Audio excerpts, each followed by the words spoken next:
तो भाई कोई तन दुखी, कोई मन दुखी, कोई धन दुखी।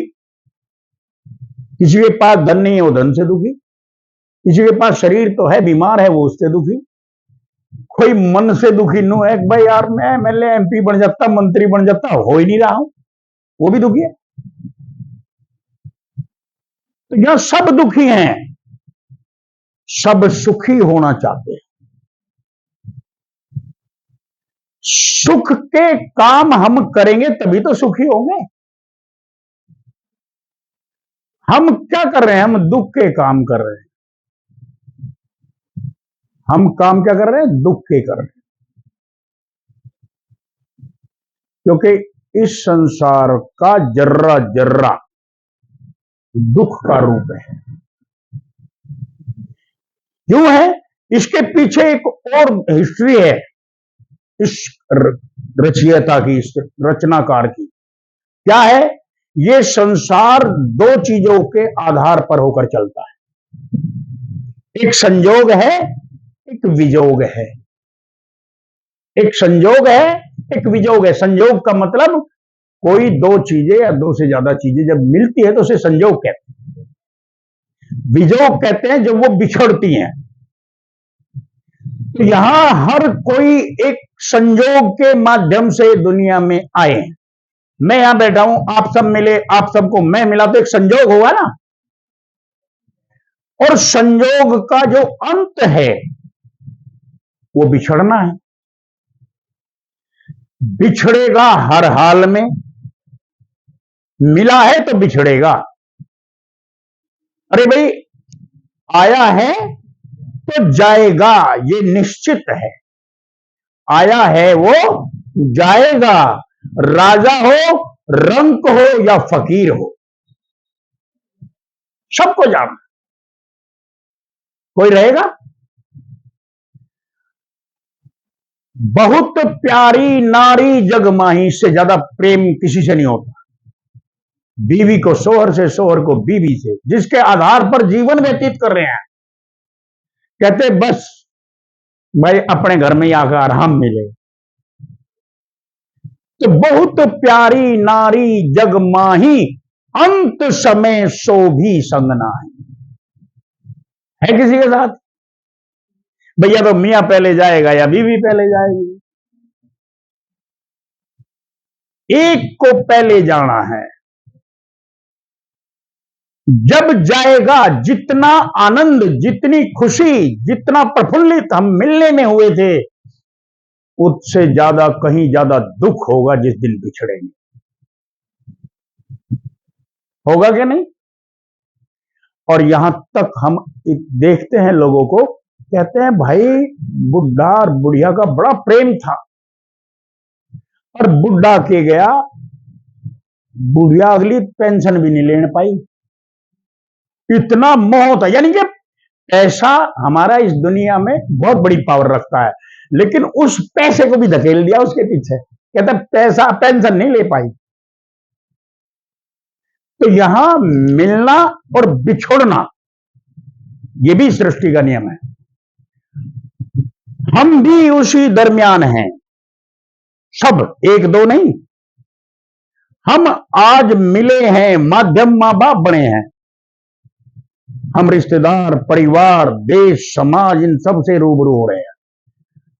हमारी देखती आंखों हमारे मां बाप चल बसे। आज हम मां बाप की सीट पर बैठे हैं। उसके पहले, हमारे मां बाप के पहले उनके दादा परदादा थे, जब वो उस सीट पे गए तो वो भी चले गए। आज जो बच्चे हैं, जब वो कल हमारे लेवल पाएंगे तो हम भी गायब पाएंगे। कोई रहा है? कोई नहीं रहेगा। यहां मनुष्य जन्म हमें इसलिए मिला है, यहां रह करके हम सच की खोज करें, क्योंकि जो सच की खोज करेगा सुखी तभी होगा। भाई कहते हैं ना, जहां सांच वहां आप है। कौन? परमात्मा है। जहां सच है वहां परमात्मा है। हम अगर सच से दूर है तो परमात्मा से दूर है।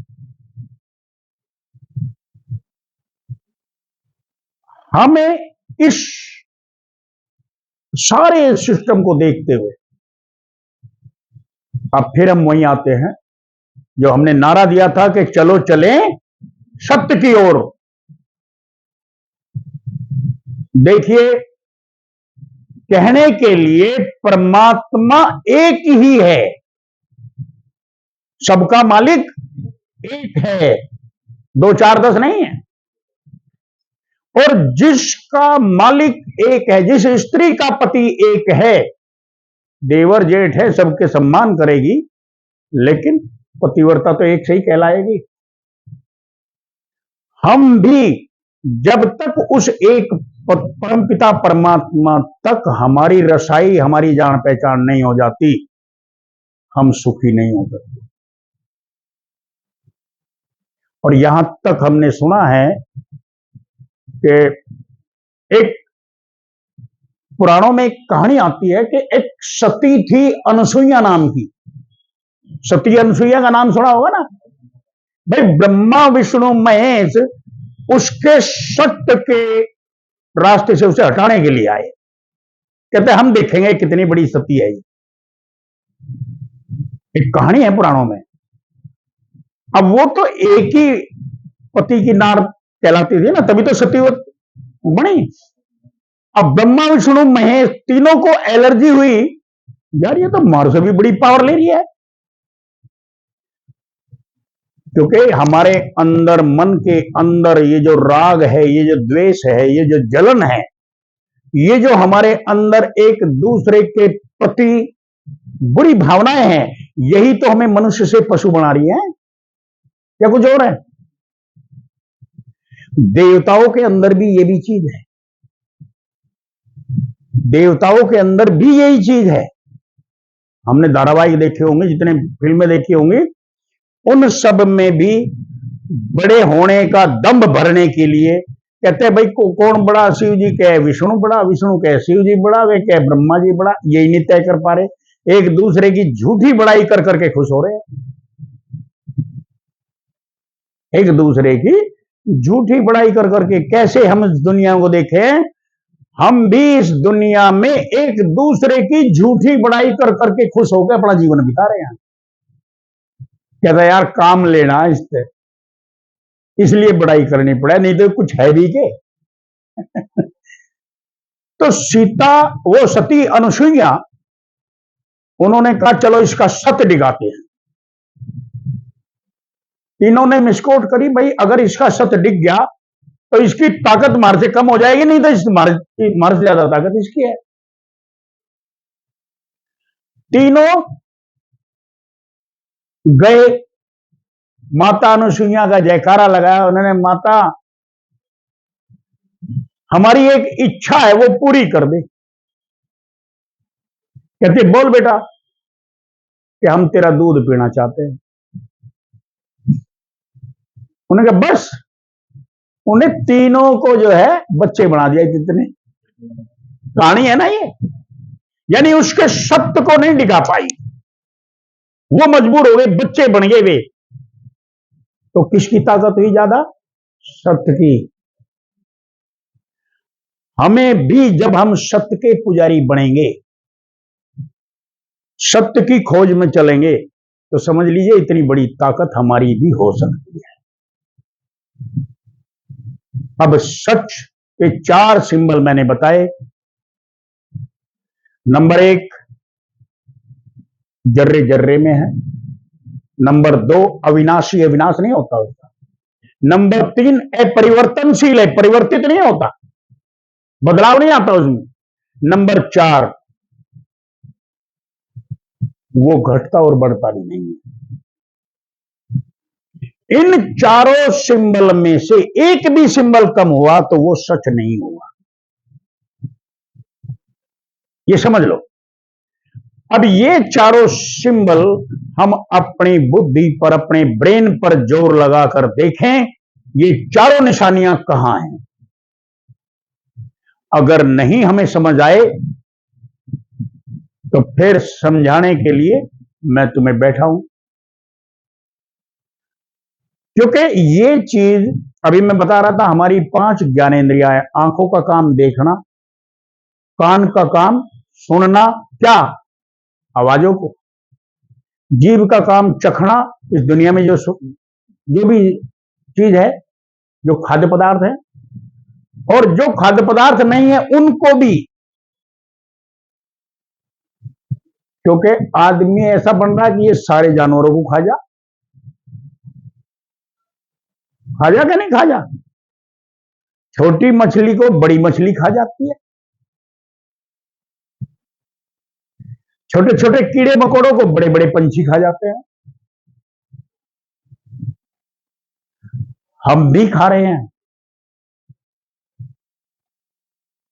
श्वास के जरिए ऑक्सीजन हम ले रहे हैं नासिका में, जब अंदर जाती है तो अंदर से वो कार्बन डाइऑक्साइड बन के बाहर आती है। कितने जीव मरते होंगे? पानी के बिना कोई रह सकता है? पानी में कितने जीव मरते होंगे? जिस रास्ते पर हम चलते हैं वह कितने जीव मरते होंगे?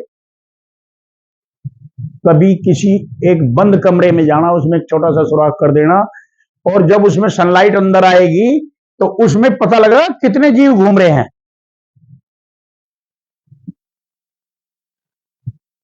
तो कितने जीव मरते हैं, उन सब का हिसाब कौन देगा? हम ही देंगे ना। हमारी संपत्ति, निजी अपनी संपत्ति क्या है? हमारे श्वास हैं, जिसके आधार पर हमारा वजूद है। ये श्वास हम ले नहीं रहे, कोई ताकत है जो हमें दे रही है, कोई तो पावर है, कोई ऊर्जा है जो हमें दे रही है। जो उसकी मर्जी हो वो कब डिस्कनेक्ट कर दे, या हमारी मर्जी है? ये उसी की मर्जी है ना। जब उसकी मर्जी ये है कि वो हमें चला रहा है तो हम चल रहे हैं, वो रोक रहा है तो हम रुक रहे हैं, तो हम क्या हुए? एक उसके हाथ की कठपुतली या कुछ और? जब उसके हाथ की हम कठपुतली हैं, फिर इस संसार में किसी भी चीज का ईगो करना कहां की समझदारी है?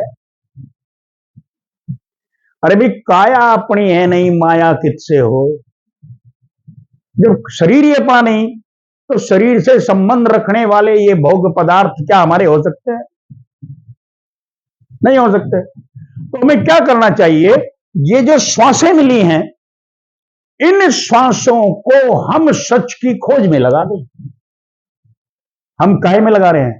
दुनिया की पदार्थों में, दुनिया को समेटने में, दुनिया की चीजों को संचित करने में, संग्रह करने में। और जब तक हम इन चीजों को संग्रह करने में लगेंगे, जब तक इन चीजों की खोज में लगेंगे, तब तक हम दुखी दुखी दुखी दुखी रहेंगे। समझ लो, हमने व्रत किया, व्रत सच की खोज नहीं है। हमने तीर्थ किया, तीर्थ सच की खोज नहीं है। हमने दान किया, पुण्य किया, यज्ञ किया, हवन किया, यह सच की खोज नहीं है। सच की खोज हमारे मानव शरीर में ही है। सबसे पहले तो हम ये समझ लो, क्योंकि मानव शरीर क्या है, मैंने अभी बताया था, बड़ा ही अजीबोगरीब ये महल है। हमारी आंखों से नीचे, ये आंखों से नीचे, आंख भी इसमें शामिल है, सब नीचे काल का जाल है। यहां से नीचे सब खत्म होने वाली चीजें हैं। हम यहां पर टिके और यहां से टिकने के बाद यहां से अपना सफर शुरू करें, तो वो सत्य मिलेगा जिसके आधार पर ये कुल कायनात खड़ी है।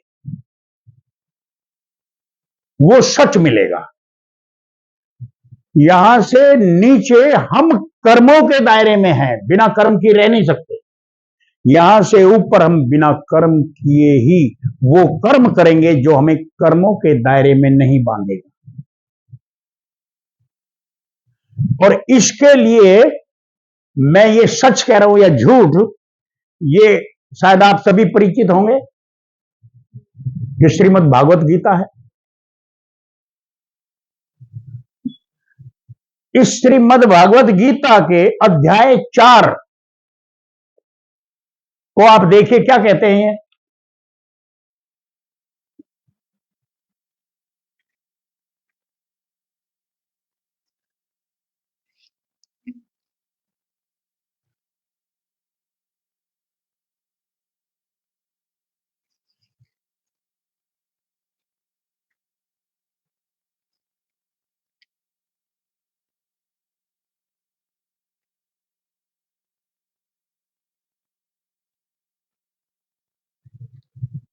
आप में से जो अच्छे से पढ़ सकता है, सुना सकता है, खड़े होकर आ जाओ, क्योंकि मैं प्रूफ दूंगा तुम्हें। आ जाओ, तुम आ जाओ।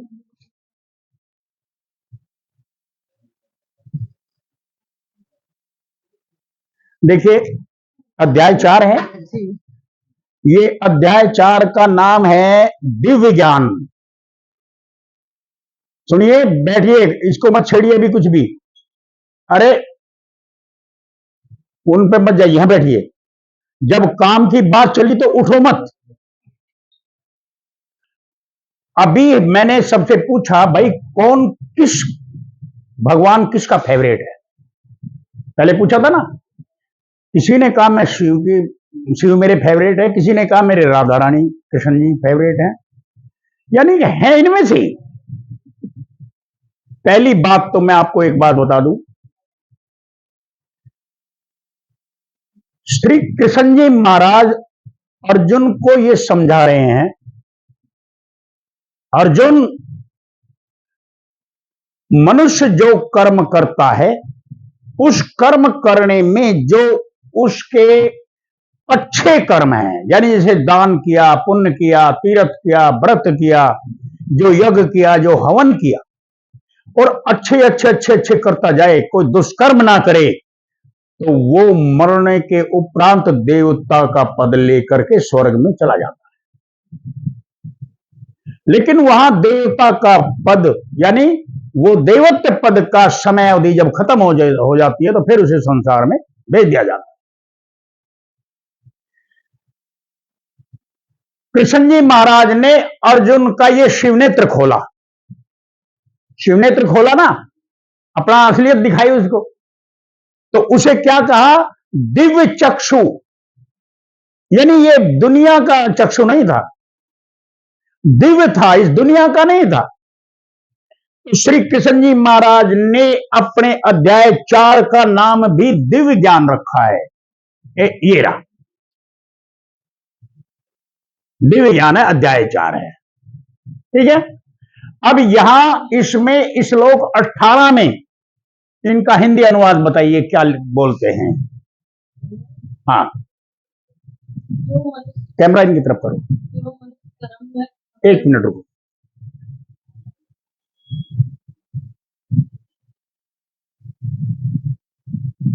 जोर से बोलना। जो मनुष्य कर्म में अकर्म और अकर्म में कर्म देखता है, वह सभी मनुष्यों में बुद्धिमान है और सब प्रकार के कर्मों में प्रवृत्त रहकर भी दिव्य स्थिति में रहता है। हाँ, ये कहते हैं श्री कृष्ण जी महाराज अध्याय 4 के दिव्य ज्ञान के अध्याय में श्लोक 18 में कि जो मनुष्य कर्म में अकर्म और अकर्म में कर्म देखता है।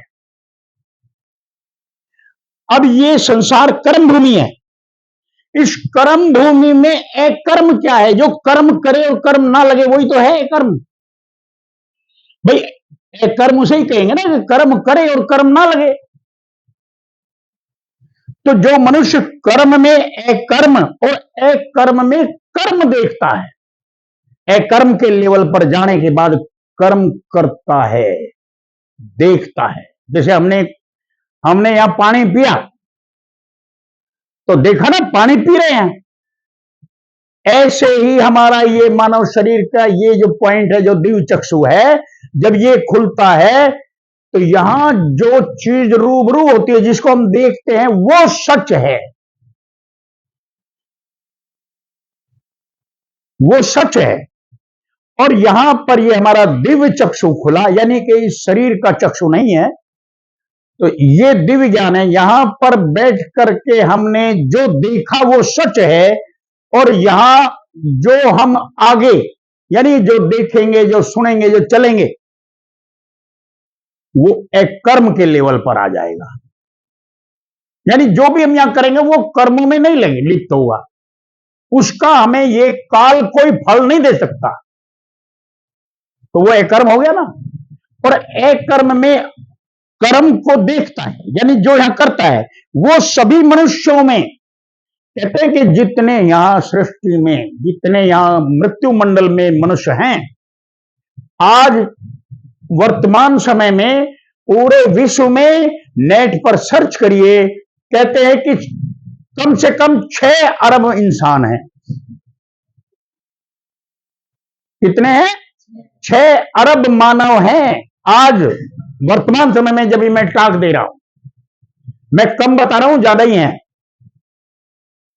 उन 6 अरब मानवों में अगर 6 आदमी भी ऐसे मिल जाए जिनका ये दिव्य चक्षु खुला है, तो बहुत बड़ी जीत है, बहुत बड़ी जीत है। अब हम उन 6 में शामिल होना चाहेंगे या भेड़ बकरियों में तय अपने आप करें?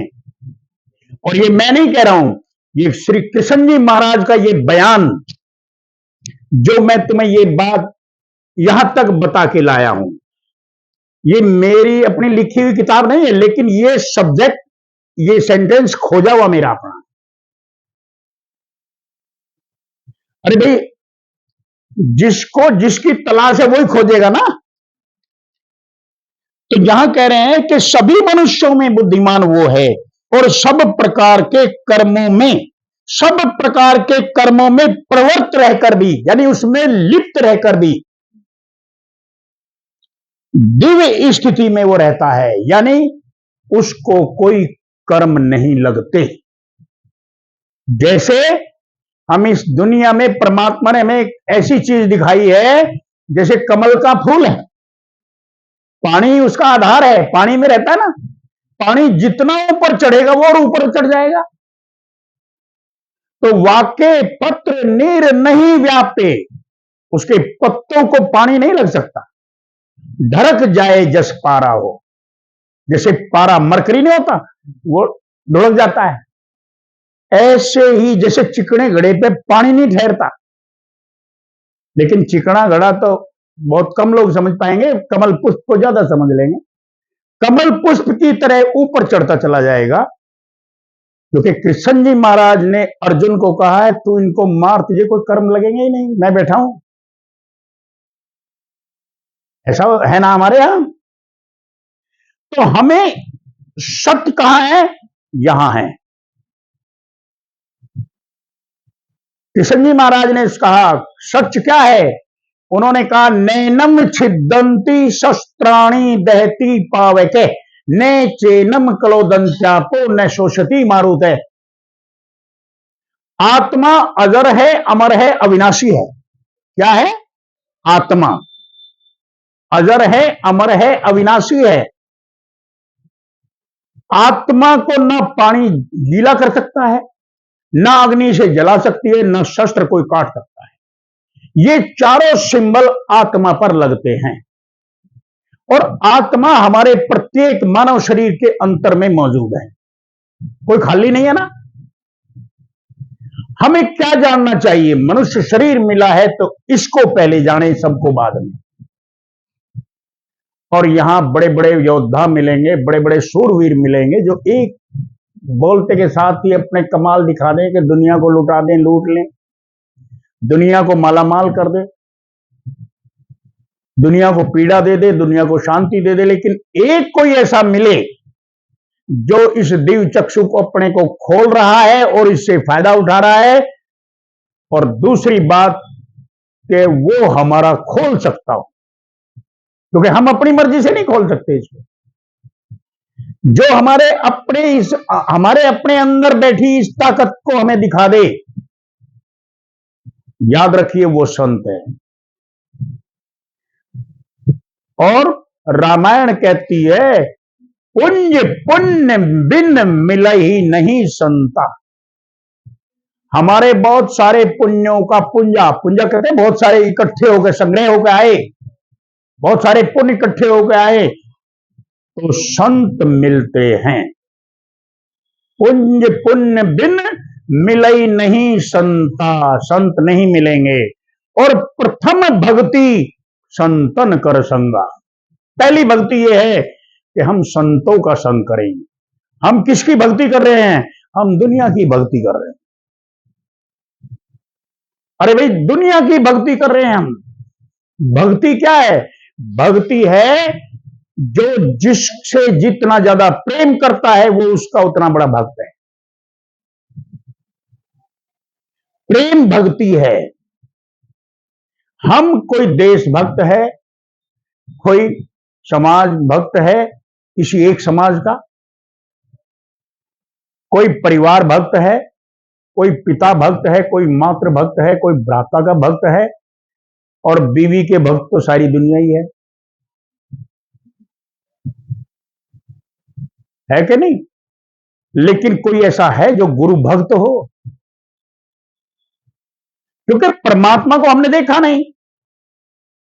परमात्मा हमारी इन आंखों से देखने वाली वस्तु नहीं है, कान से सुनाई देने वाली नहीं है, जीभ से चखने वाली नहीं है, नासिका से सूंघने वाली नहीं है। परमात्मा तो हमारी इस ज्ञानेंद्रियों के ऊपर है, मानव शरीर में है। क्योंकि जो बूंद के अंदर गुण है वो पानी के अंदर है। और रामायण क्या कहती है? ईश्वर अंश जीव अविनाशी। जैसे परमात्मा अविनाशी है, ऐसे ये आत्मा भी अविनाशी है। चेतन अमल सहज सुख राशि, वो चेतन है तो ये आत्मा भी चेतन है? हमने इसको जानना, इसको जो हमें इसे जना दे, फिर देखो सुख ही सुख, सुख ही सुख। हम यहां जने, हमने इसको जाना तो सुख ही सुख, इसको नहीं जाना तो दुख ही दुख। क्योंकि यहां के जो यहां पहुंचा है उसके कर्मों का हिसाब काल नहीं मांग सकता, ये सिद्धांत है। जो यहां नहीं पहुंचा है, जो इसके नीचे है, उसके सबके कर्मों का लेखा काल देखा। काल के हाथ में आत्मा को बनाना और बिगाड़ना नहीं है। काल के हाथ में दो चीजें हैं, वो हमारे कर्मों का किए हुए फल को कब का कब दे उसकी मर्जी, वो हमें किस योनि में फेंक दे उसकी मर्जी। इतिहास गवाह है, राजा रामचंद्र जी महाराज जो त्रेता युग में हुए, उन्होंने छुपकर बाली को तीर मारा ना। वही विष्णु भगवान द्वापर युग में कृष्ण जी महाराज बने, और उस बाली, वो जो बाली था वो भील बना, और वो जो राम थे वो कृष्ण बने। कृष्ण जी के अंतिम समय का कारण वो भील बना, क्योंकि उस भील ने तीर मारा। पूरा एक युग बीतने के बाद कृष्ण जी की मृत्यु का कारण वही हुए ना। तो जो कर्मों के दायरे में खुद कैद है, जो कर्मों में लिप्त है, जो कर्मों के बाहर नहीं है, क्या वो हमें कर्मों के दायरे से बाहर कर देगा? बस यही बात हमें समझने की। हमें केवल एक ही बात याद रखनी है कि चलो चले सत्य की ओर, और सत्य जिसका विनाश ना हो, सत्य जो परिवर्तित ना हो। ये सारे नियम आत्मा पर लागू होते हैं। आत्मा, हमारे उपनिषद हैं, जो वेदों की कुंजियां हैं, उनका नाम उपनिषद है। मांडूक उपनिषद में एक किस्सा आता है, उसमें लिखा है कि शौनक नाम का एक गृहस्थी भारद्वाज ऋषि के पास जाता है और कहता है, हाथ जोड़ के महात्मन, मैं वो जानना चाहता हूं जिसके जानने के बाद कुछ भी जानना शेष ना रहे।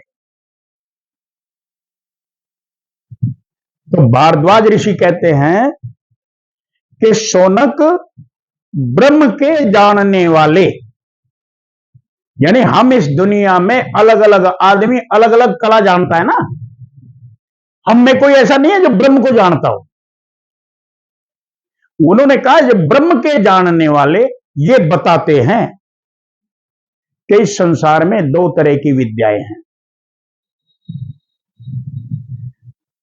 एक का नाम अपराविद्या है और दूसरी का नाम पराविद्या है।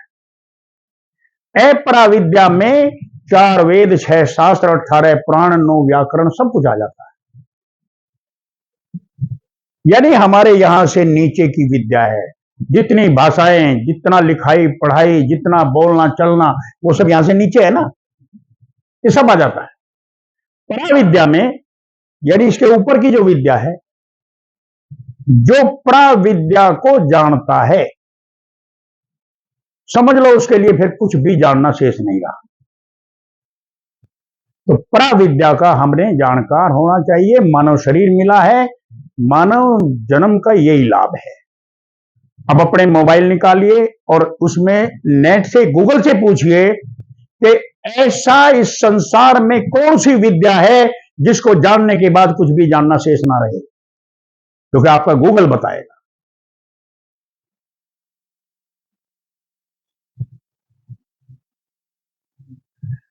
पूछो, आप अपने नेट पे पूछो भाई।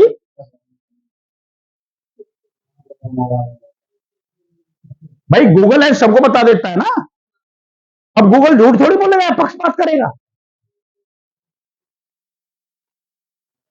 वह कौन सी विद्या है जिसके जानने के बाद कुछ भी जानना शेष ना रहे।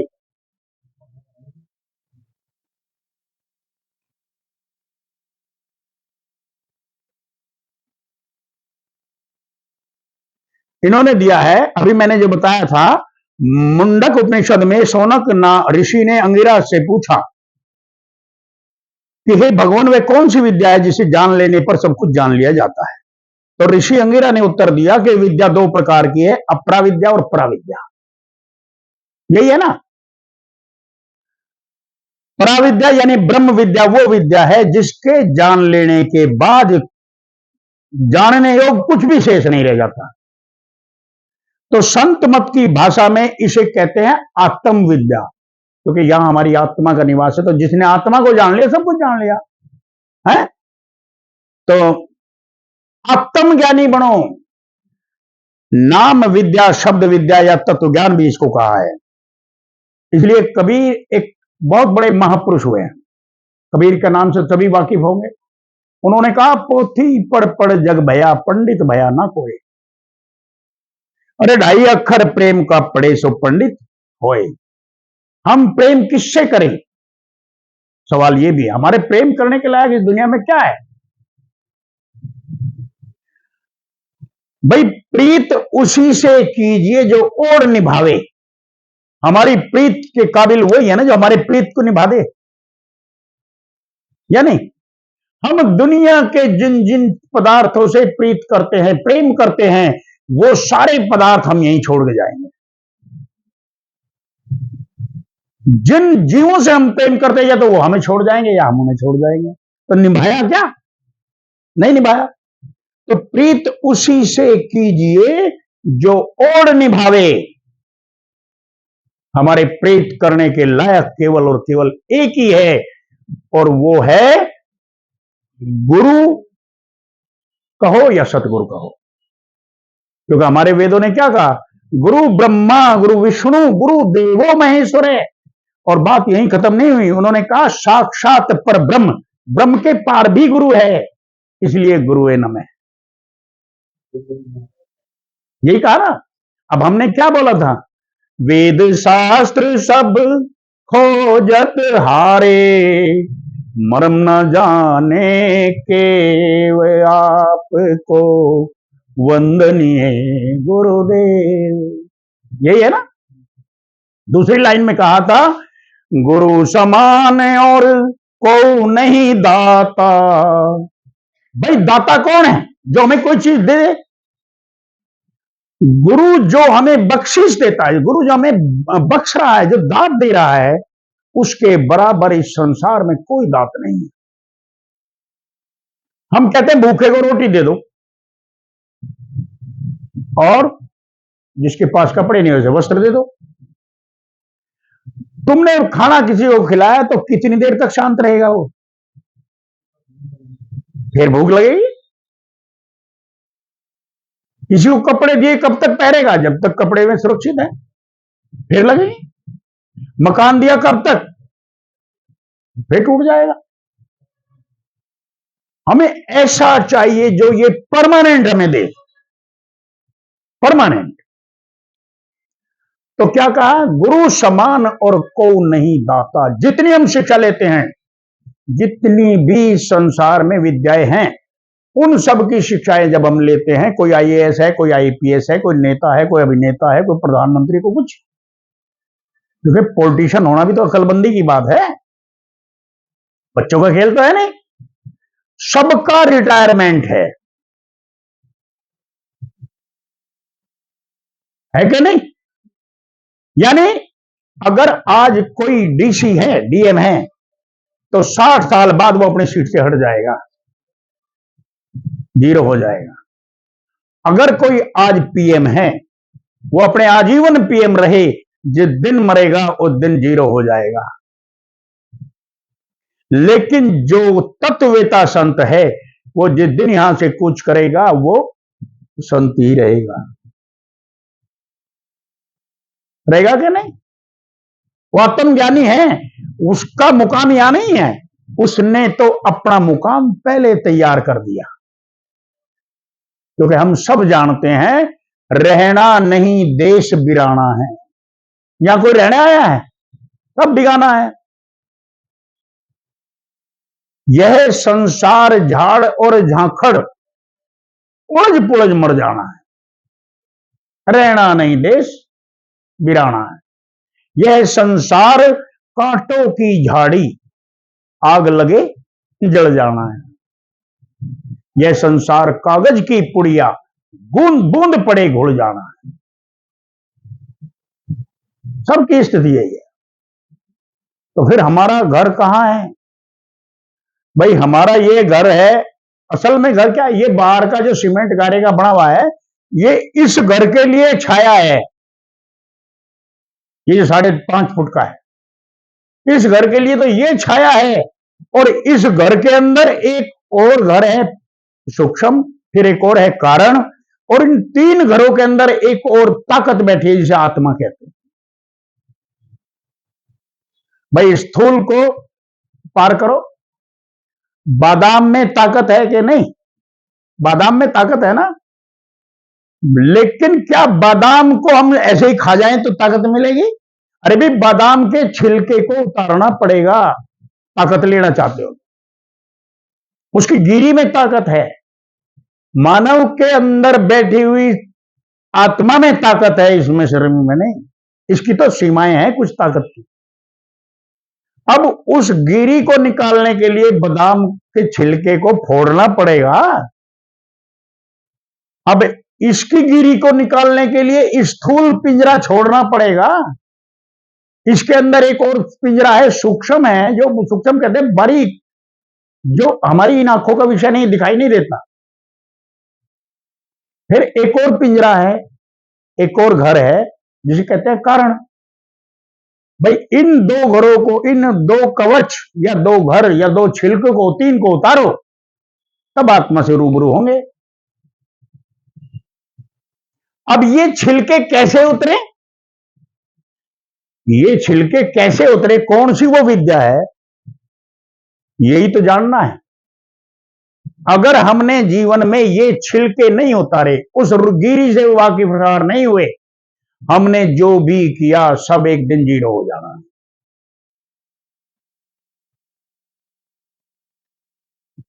तो ये